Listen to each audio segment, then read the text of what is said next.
वधीक वीडियो ॾिसण लाइ असांजे यूट्यूब चैनल खे सब्सक्राइब, फेसबुक पेज खे लाइक ऐं ट्विटर अकाउंट खे फॉलो करणु न विसारींदा।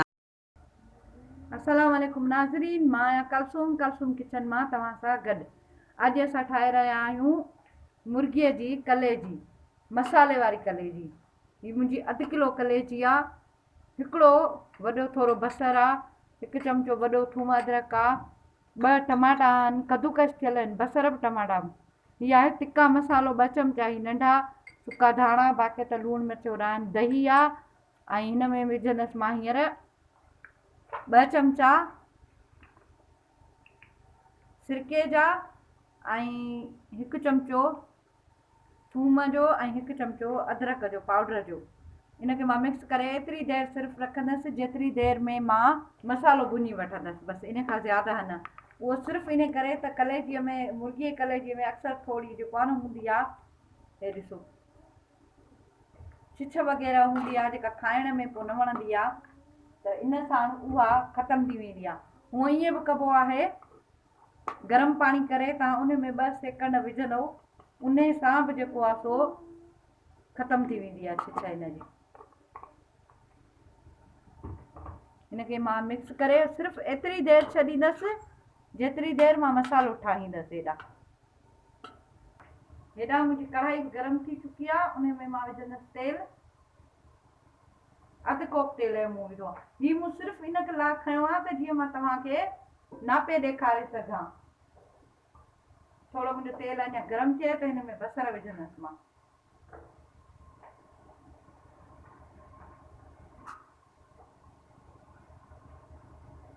हाणे हिन में विझंदसि मां बसर जेके मूं पीसे रखिया आहिनि। तव्हां जेकॾहिं चाहियो ग्राइंड करे बि विझी सघो था, पर मूं ग्राइंड न कया, मुंहिंजा कद्दूकस थियल आहिनि। या वरी जीअं अंडे में विझबा आहिनि कटे, उअं ई तव्हां करे विझी सघो था। ही मुंहिंजा बसर पची चुका आहिनि, यानी मूंखे ॻाढ़ा न आहिनि करणा, हिननि जो सिर्फ़ु पाणी ख़तमु करणो हो, जेको हिननि जो थी वियो आहे सो बिल्कुलु तेल आहे। हाणे हिन में विझंदसि मां थूम अदरक जेका मूं कुटे रखी हुई।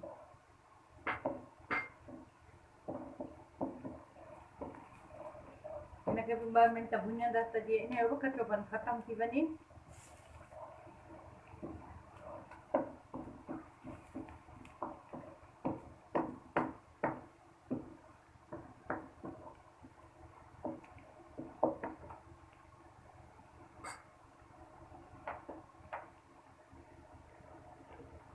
हाणे हिन में मां विझंदसि कलेजी जेका मूं मिक्स करे मस 2-3 मिंट बसि थिया हूंदा हिनखे तेल में विझंदसि। 2 मिंट हिनखे बि मां हिन में भुञंदसि त जेको हिन में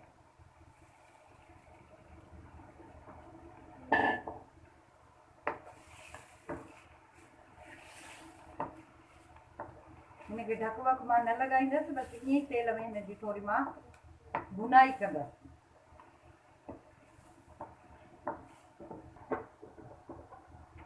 त नाज़रीन, ही ॾिसो मुंहिंजी कलेजी बिल्कुलु भुॼी वई आहे। हाणे हिन में मां विझंदसि पंहिंजा मसाला। हिन में मां 1 चमिचो जेको आहे सो ॻाढ़ा मिर्च विधा आहिनि पाउडर,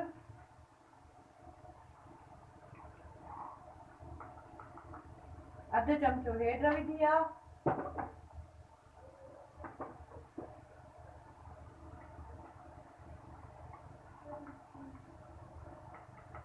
1/2 चमिचो ही गरम मसालो विधो आहे मूं हिन में।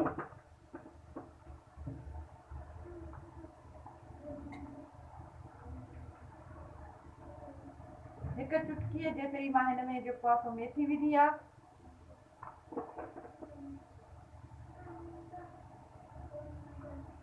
इहा आहिनि कश्मीरी मिर्च, देगी मिर्च जेके आहिनि, 1 चमिचो उहो विधो आहे मूं हिन में। ऐं हीअ आहे 2 चमिचा तिक्का मसाला, ऐं हीअ आहिनि सुका धाणा। हिननि खे बि थोरो मां फ्राई कंदसि।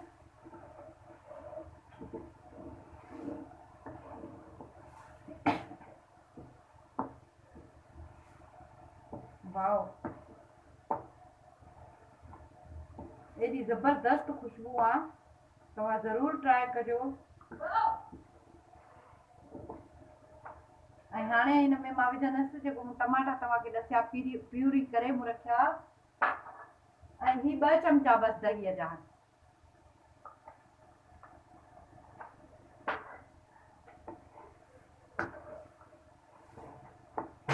ऐं दही ऐं टमाटा पंहिंजो पाणी छॾींदा, बसि उन में ई इहे पचंदी, इन खां वधीक न।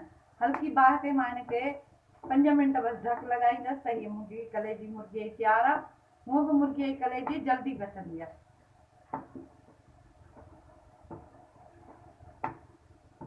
ॾिसो बिल्कुलु मूं सही तरीक़े सां हिनखे मिक्स करे छॾियो आहे।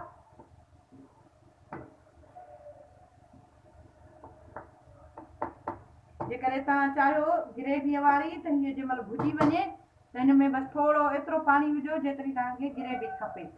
2 उॿारा ॾेई तव्हां लाहियो त बहितरीनु ग्रेवी हिनजी रहो ॾाढो ज़बरदस्त थींदो आहे।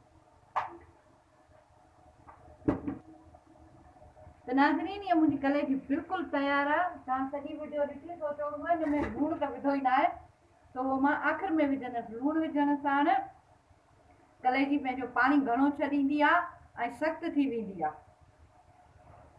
मां हिकिड़ो चमचो हिन में लूणु विधो आहे ऐं हाणे हिनखे कंदसि मां मिक्स। राति जी लाइ बि ऐं सुबुह नाश्ते जे लाइ बि तव्हां चाहियो त सुबुह नाश्ते में इहे झटपट तयारु करे पराठनि सां खाओ। चाहियो त राति जो मानी नान जंहिंसां दिलि चयव। इहा आहिनि सावा धाणा मूं जेके कटे रखिया ऐं सावा मिर्च। मां हिन में हेतिरी ग्रेवी कंदसि थोरी, तव्हां चाहियो त अञा हिनखे फ्राई करे सघो था। हाणे मां तव्हांखे डिश आउट करे ॾसियां थी। त नाज़रीन, हीअ मुंहिंजी कलेजी तयारु कलेजी मसाला आहे। हिन में ॾिसो केतिरो मसालो आहे कलेजी मसाला। उमेद त तव्हांखे पसंदि ईंदी। ट्राई ज़रूरु कजो, पंहिंजे दोस्तनि में शेयर कजो, मूंखे लाइक कयो, सब्सक्राइब कयो, कमेंट्स कयो। का शइ कमी रहिजी थी वञे त मूंखां ज़रूरु पुछो, मूंखे ॿुधायो। दुआउनि में यादि कजो। सदाईं गॾु। अल्लाह हाफ़िज़।